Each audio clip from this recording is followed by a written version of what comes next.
Mr. Buffett, how can I make $30 billion? Start young.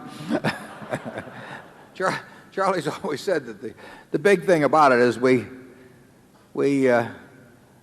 started building this little snowball on top of a very long hill. So we started at a very early age in rolling the snowball down. And of course, the snowball, the nature of compound interest is it behaves like a snowball of sticky snow. And the trick is to have a very long hill, which means either starting very young or living to be very old. I would do it exactly the same way if I were doing it in the investment world. I mean, if I were getting out of school today and I had $10,000 to invest, I'd start with the A's. I would start going right through companies, and I probably would focus on smaller companies because I would be working with smaller sums, and there's more chance that something is overlooked in that arena. And as Charlie has said earlier, it won't be like doing that in 1951 when you could leaf through and find all kinds of things that just leapt off the page at you. But that's the only way to do it. I mean, you have to buy businesses or little pieces of businesses called stocks, and you have to buy them at attractive prices, and you have to buy them you have to buy into good businesses. And that advice will be the same 100 years from now in terms of investing. That's what it's all about. Well, if you're interested in business, I definitely think you ought to learn all the accounting you can by the time you're in your early 20s. Accounting is the language of business. Now, that doesn't mean it's a perfect language, so you have to know the limitations of that language as well as all aspects of it. So I would advise you to learn accounting, and I would advise you to be, in terms of part-time employment or anything else, work at a number of businesses. There's nothing like seeing how business operates to build your judgment in the future about businesses. When you understand what kind of things are very competitive and what kind of things are less competitive and why that works that way, all of that adds to your knowledge. So I would do a lot of reading. If you're interested in investments, I would take the accounting courses. I do a lot of reading about investments, and I would get as much business experience. I would talk business with people that are in business to find out what they think makes their operation tick or where they have problems and why. I just think you just kind of sop it up every place that you can. If I were working with a small amount of money, the universe would be huge compared to the universe of possible ideas I work with now. You mentioned that 56 to 69 was the best period. Actually, my best period was before that. It was from right after I met Ben Graham in early 1951.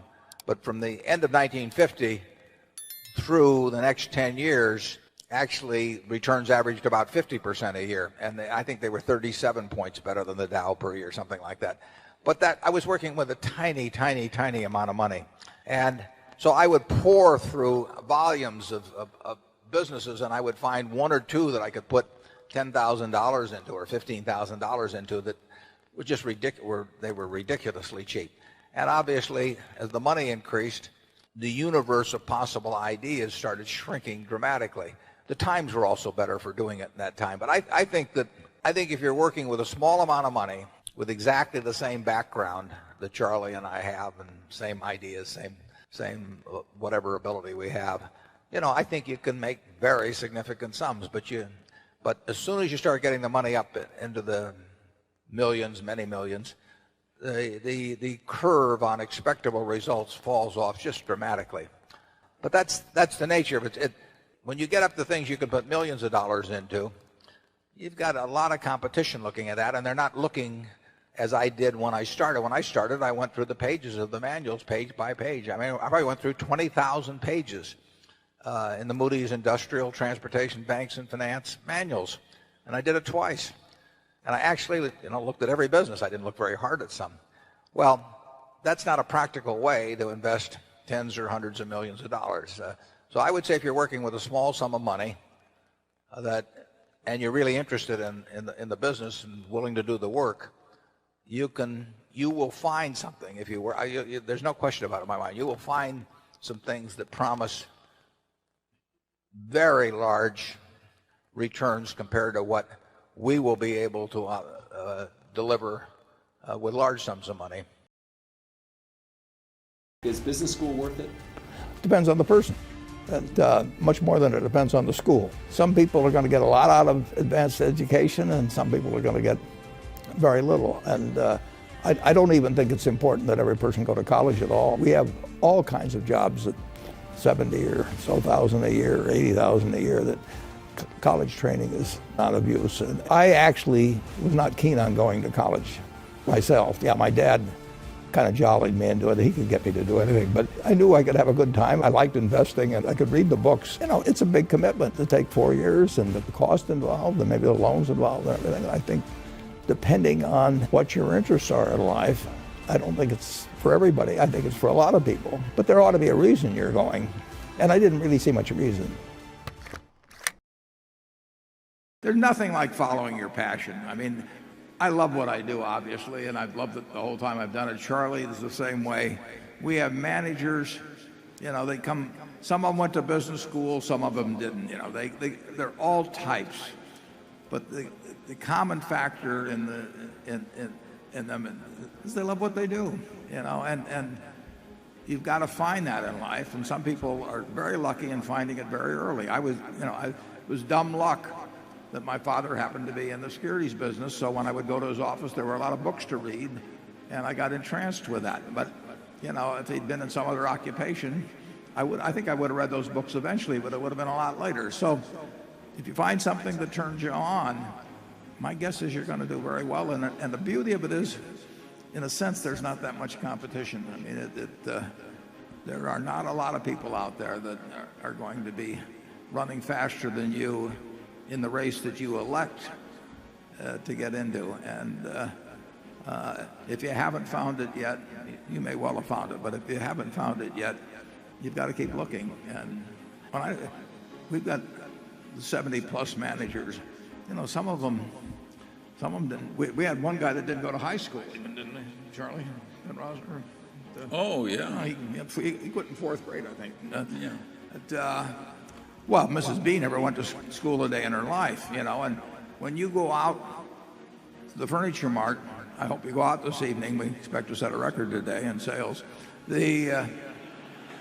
what you are looking at on those 78 acres, you know, is the largest home furnishing store, about 400 million of sales, largest store in the United States, and it comes from $500 of capital paid in by a woman that never went to school a day in her life and couldn't read or write. You know, I mean, she loved what she was doing, and you know, I tell the story. This is a true story. When she was well into her 90s, she invited me over to her house for dinner. That was very unusual. At a very nice house, 6 or 7 blocks away from the store.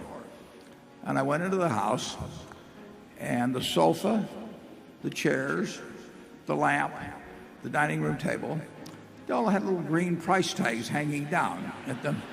It made her feel at home. And I said to her, Mrs. B, you are my kind of woman, yeah? Forget Sophia Loren and all the rest. I mean, this is my kind of woman. She loved it, you know, and she loved it all her life. And just think of what that produced. I mean, it's incredible.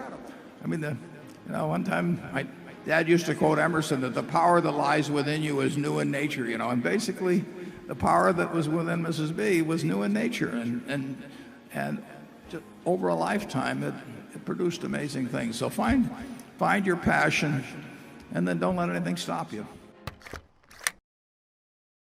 The biggest mistakes are the ones that actually don't show up. They're the mistakes of omission rather than commission. We've never lost that much money on any one investment, but it's the things that I knew enough to do that I didn't do. We have missed profits of as much as, you know, maybe $10 billion in things that I knew enough to do and I didn't do. Now, the fact I didn't buy Microsoft way back is not a foregone opportunity because I didn't know enough to make that decision.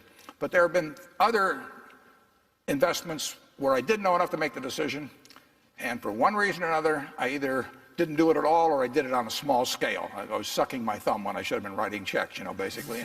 And you know, those don't show up. You know, there's no place where it shows missed opportunities, but I've missed some big ones.